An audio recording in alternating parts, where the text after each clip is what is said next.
Naam, ni tarehe 19 mwezi Agosti mwaka wa 2022, mahali popote ambapo ulipo, hujambo na karibu katika matangazo ya uchaguzi mwaka wa 2022, tukikujia moja kwa moja kutoka jiji kuu la Nairobi. Mimi naitwa Victor Wanaso na hii ni Mwanzo TV.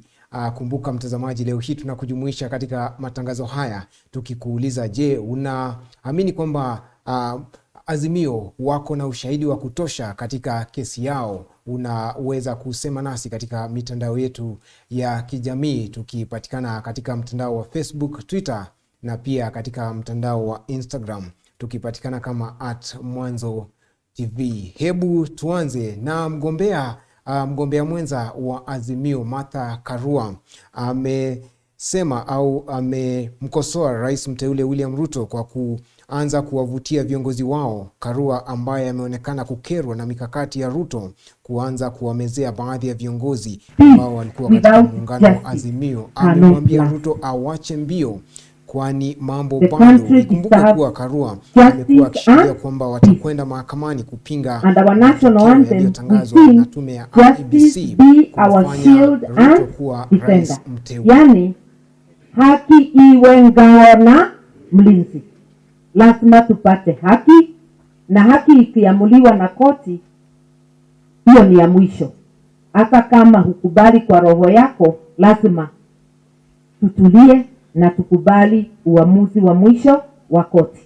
Mumeamua, lakini koti itaamua kama mahesabu imeingiana au ni mahesabu ya bandia. Kwa hivyo tuwe na utulivu, na vile tumeungana hapa bila kuulizana wewe ni wa chama gani, wewe ulipigia nani kura, tuendelee na maisha vile tunaendelea na maisha tukingojea, na hiyo ndio inatakikana kwetu. Ni haki tunatafuta, kuja kuwa na umwagikaji wa damu. Si ni kweli?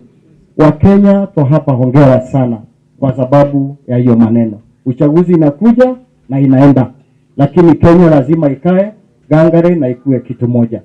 Ya pili, nikimalizia, nataka kusema tumeona vile maneno imeendelea uchaguzi, na kama uchaguzi imeenda vile Wakenya wameamua na pale juu haijakuwa vizuri, ombi letu ni moja: mahakama isimame imara, ipeane uamuzi mwema. Na tumesema kwamba maanake tuleta tukapiga uchaguzi na kukawa kuna twashishi pale na pale.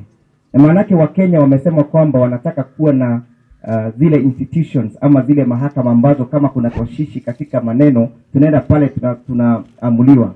Wakenya wote wanangojea huo uamuzi, au sio? Si mnangoja huo uamuzi?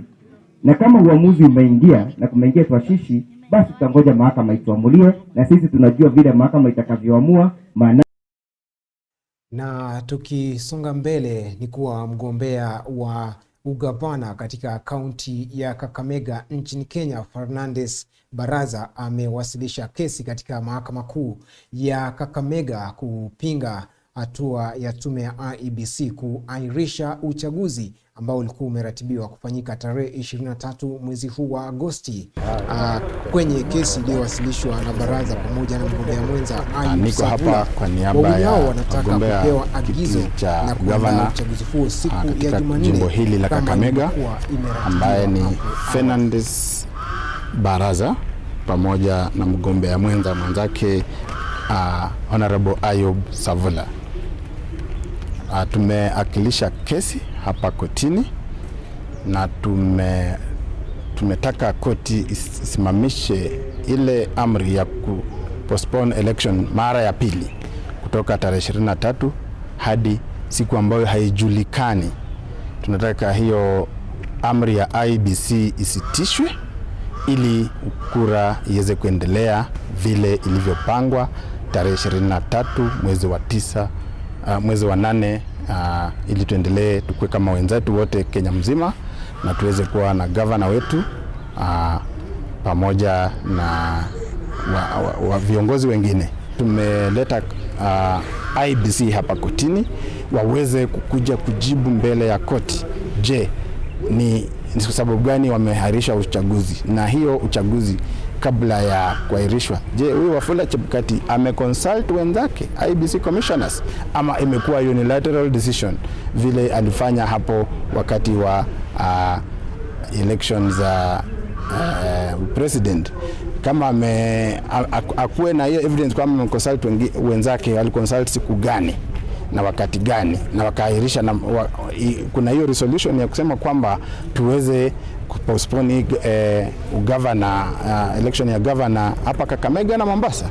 So hiyo ndio maswali ambayo tumeuliza Chebukati, na tunataka akuje hapa mwenyewe tarehe 22 ambayo ni Jumatatu saa 4 ili aweze kueleza Wakenya. Asipoeleza hivyo, koti iamrishe kwamba uchaguzi uendelee, siweze kusongezwa tena. Na kama kwa sababu ya logistics haitaweza kufanyika kwa sababu ya utekepevu wa IEBC wenyewe, maybe hawajafanya ABCD, basi usiende mbele sana, maybe usongeze wiki moja, wiki mbili, na tuweze kuendelea, tumalize na uchaguzi, tumalize na hii maneno yote. Kwa sababu kusema kwamba tena uchaguzi songezwe kwa muda ambayo haijulikani, hiyo ni kitu ya ajabu sana, haijawahi tendeka, na it's violating our political rights and our citizens' rights kwa katiba hii ya Kenya. Orders zimepeanwa ambazo niko nazo hapa, zinasema kwamba our IEBC waweze kufika mbele ya tarehe 22 August 2022 at 10 am waeleze ni kwa nini wanasongeza uchaguzi. Hiyo ni order ambayo imepeanwa na resident judge wetu hapa Bwana PJ Otieno, akasema kwamba tukutane hapa wote hii tarehe 22 August 2022 na kila mtu akuje na sababu yenye anataka kesi yake ikue. Sisi kesi yetu tunajua iko very strong kwa sababu hatuoni haja ya kusongeza hii uchaguzi mwezi wa 8. Already tushachelewa sana, na kusongeza muda hata siku moja itakuwa ni mbaya sana. Unaelewa kwamba tuna hii kitu inaitwa voter apathy. Watu wamechoka kusikia kwamba walitakana kuja na wenzao tarehe 9 mwezi wa 8. Tarehe 9 mwezi wa 8 ikafika, wakapiga kura, wameambiwa tarehe 23 tena unasongeza. Na kutoka kaunti ya Kakamega tuelekee katika kaunti 001, kaunti ya Mombasa, ambapo viongozi wa kisiasa wametishia kuelekea mahakamani kupinga hatua ya tume ya IEBC kuahirisha uchaguzi wa ugavana katika kaunti hiyo. Tazama. Mimi niko na rude shock, and a very rude shock. Nafikiria kwamba IEBC is an independent body and they're supposed to make correct decision on behalf of Kenya. But it look like it's a private company which can wake up, sit and make a decision on behalf of Kenya. It's shocking. And what I would like to advise him is only appointed by the Republic of Kenya for the people of Kenya to manage election to standard which is required to the Republic, the People Republic of Kenya. So I'm still having a shock. And I'm already consult my lawyer. Sababu imeonekana Chebukati amechukua IEBC kama personal enterprise. Na ametuweka katika sweke nyingi sana tangu kura ipigwe.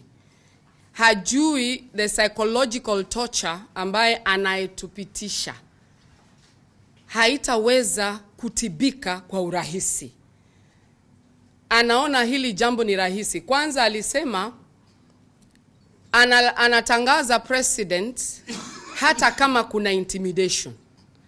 Saizi anasema governors hawatachaguliwa kwa sababu ya intimidation. Kama aliweza kutangaza hata kama kuna intimidation na akaeka kila kitu kwa nafasi yake ili atangaze, hata hili la governors halifai kuwa.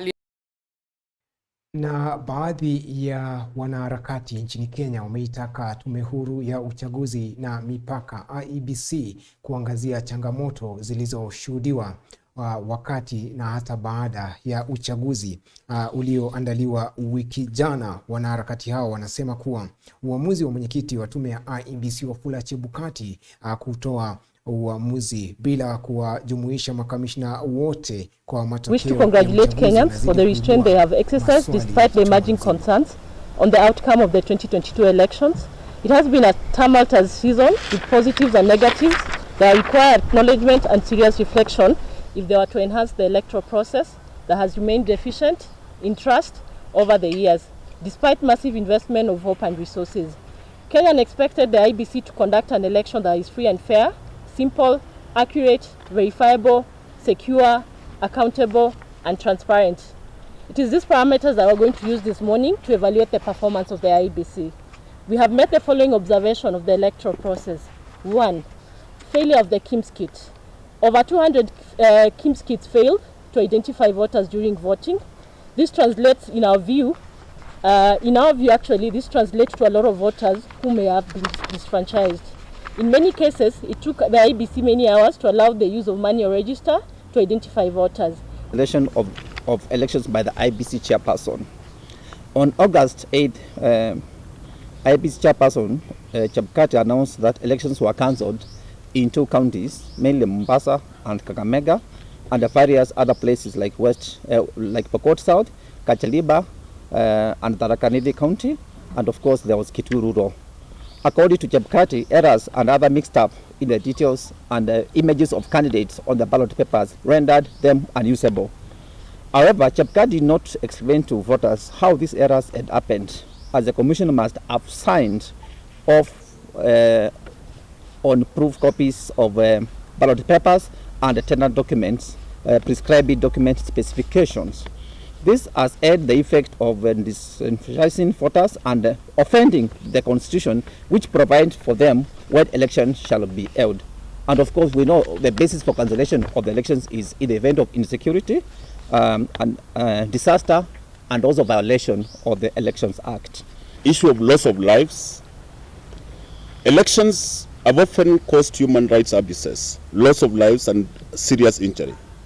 We are saddened by the unnecessary deaths of people in the country during the electoral period, and among them there is the Embakasi East returning officer Daniel Musyoki was abducted while on official duty and later found dead in Loitoktok. Secondly, there is Brian Olunga, an aide of an aspirant who was shot dead at point blank range by eventual electoral victor Didmas Barasa. Thirdly, there is Eunice Nyambane, who was attacked and killed on Juja Road by rowdy crowds who attacked her family's car. Her child and husband are currently. Na tukisonga mbele ni kuwa seneta wa jimbo la Bungoma Moses Masika Wetangula amesema kuwa rais mteule William Ruto alishinda uchaguzi kwa njia ya huru na haki. Wetangula vilevile amemtaka rais anayeondoka Uhuru Kenyatta kuhakikisha kuwa kuna shuhudiwa amani wakati huu wa mpito. William Samoei Ruto, as our captain, was contesting against the state. But because of the power of God and the will of the people, he has won this election. Hata wale wanasema maneno, you know, I met an ambassador, Baba Askofu, and she told me, by Wednesday, saa 9 in the afternoon, everybody, even a fool, who took a pad and a pencil and added, knew who had won this election. We salute Wafula Chebukati, muzaliwa wa hapa Bungoma, for bringing sanity and order in the electoral process of this country. By Wafula Chebukati and his team putting the transmission of elections hata kutoka hapa Samoya on a public portal. Inatoka Samoya, everybody anaona vile natembea naenda Nairobi. Ikifika Nairobi, you can check the number at Samoya and the number that arrives in Nairobi. And he had put 11 firewalls around the portal. Hata wezi wa kura, the hackers could not hack. He has delivered the most credible election in the history of this country. Ndiyo hata mumeona ndugu zetu ambao wamezoea fujo baada ya kura wamesema hapana, this one we see we lost fairly. Kura zetu hazikutosha na kura za wale zilizidi zetu. And for us we shall be magnanimous in triumph. We are not going to exalt ourselves because we have won. We have won not because we are good, but because the people of Kenya saw us as fit to guide our country to the next level. I want to ask our outgoing president, Your Excellency President Uhuru Kenyatta, under the law, you have to hand over the reins of power to the president-elect by 30th of this month. Alafu wewe utakuwa raia wa kawaida na utakuwa unabeba title ya retired president. Sisi kama Kenya Kwanza tumesema, nataka kurudia, tutakupa heshima yako kama rais mstaafu. The same way we respected Mzee Moi mpaka akaitwa na Mungu. The same way we respected Mzee Kibaki mpaka akaitwa na Mungu. Sisi tutakupa heshima. We'll even give you assignments to go out there like all retired presidents to monitor elections in other countries. Ile tunakuomba tu, vile the delegation from America told you yesterday. And I want to thank you for assuring them that the transition will be orderly. Please break your silence and acknowledge, one, that there was an election, two, that you supported a candidate, three, that the candidate you supported did not win, four, that the candidate you didn't support won, and five, that the candidate who won will succeed you regardless of your feelings, because that is the choice of the people of Kenya. Because power comes from God through his people to anoint leaders. Wakati tumetembea, tumejua kwamba palipo na maombi hali. Wakati huo huo, seneta huyo wa Bungoma amemtaka mgombea wa muungano wa Azimio Raila Odinga kusalimu amri badala ya kuharibu wakati kuelekea mahakamani. Wetangula amesema muungano wa Kenya Kwanza una mawakili wenye tajriba ambao wataionyesha ulimwengu kuwa uchaguzi wa mwaka 2022 ulikuwa huru na haki. This is not the first time you have not won an election. This is in fact the fifth. Accept that things happened the way they did. Shake hands with us, not to share government, but to bring peace in the country, so that we can be able to take our country to the next level. Hata Mzee Raila tutampa heshima yake as a former prime minister, as a man who has walked the length and breadth of our country playing politics. And you know, in life, it can be so near and yet so far. For you, my brother, unfortunately, it has been so near and yet so far. Lastly, Kenya is at peace. I want to tell you that after the elections, everybody who lost must copy the example of my good brother, Honorable Mwambu Mabonga. And I want to ask even the presidential candidate, the three who lost, to accept the results. As they go to court, let them know we have senior lawyers who are going to ground the courts, headed by Honorable Moses Masika Wetangula, to give proper English in courts, and we shall trounce you. Come with all the evidence. Honorable William Samuel Ruto is the president-elect and going to be sworn in as quick as possible. The lastly, I want to ask you, my good president, Honorable Uhuru Kenyatta, even if you did not vote for Mheshimiwa Ruto, kindly open your mouth and give him a congratulatory message. That heals Kenya. That heals Kenya.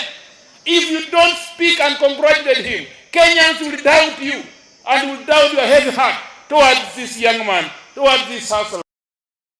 Na mtazamaji, kumbuka kikatiba au kwa mujibu wa katiba ya taifa la Kenya, mwaniaji yoyote ambaye anapinga matokeo ya uchaguzi wa rais ana siku 7 tangu kutangazwa kwa mshindi wa kinyang'anyiro hicho kuwa amewasilisha kesi katika mahakama ya upeo. Hivyo basi muungano wa Azimio una hadi siku ya Jumatatu kuwa wamewasilisha kesi katika mahakama ya upeo, na kwa jinsi wamekuwa wakidokeza hapo awali ni kwamba wanapanga kuelekea mahakamani kupinga matokeo ya kuchaguliwa kwa rais mteule William Ruto. Hivyo basi tutakuwa tunaangazia kuona iwapo siku ya Jumatatu watakuwa wanafika katika mahakama ya upeo kuwasilisha kesi kupinga kuchaguliwa au matokeo yaliyotangazwa na tume ya IEBC, na ndiposa tunakuarifu kwamba tutakuwa ange kabisa kuhakikisha kwamba haupitwi na lolote kuhusiana na kesi hiyo iwapo itakuwa inawasilishwa, japo kulingana na wachanganuzi wa masuala ya kisheria na vile vile wanasheria wamekuwa wakitoa hisia mseto, wengine wakisema kwamba wanaazimio wako na kesi ya kuweza kuwasilisha katika mahakama hiyo, huku wengine wakisema kwamba hawatakuwa na ile ushahidi wa kutosha kuweza kusema kwamba kulishuhudiwa dosari katika uchaguzi huo. Na ndiposa vile vile hata hapo mwanzo tulikuwa tumekuuliza nini maoni yako, unahisi kwamba wanaazimio wako na ushahidi wa kutosha kuweza kuionyesha ulimwengu kwamba kuliweza kushuhudiwa dosari katika jinsi tume ya IEBC iliandaa uchaguzi huu wa mwaka 2022. Unaweza kusema nasi katika mitandao yetu ya kijamii tukipatikana kama @mwanzo.tv katika mtandao wa Facebook, Twitter na vile vile katika mtandao wa Instagram. Na pia usikose kutembelea tovuti yetu ya www.mwanzotv.com, na pia katika YouTube channel yetu unaweza kufika pale na kuweza kusubscribe, na hautakuwa unapitwa na lolote jinsi tutakavyokuwa tukikupasha yatakayokuwa yanajiri kuanzia hiyo Jumatatu kuhusiana na kesi ya kupinga kuchaguliwa kwa rais mteule William Ruto, iwapo tu wanaazimio watakuwa wanafika kule kuwasilisha kesi hiyo. Hivyo basi kutoka kwangu mimi sina la ziada, ila tu kwa niaba ya kikosi kizima kilichofanikisha matangazo haya na kutakia usiku usiokuwa na bugdha.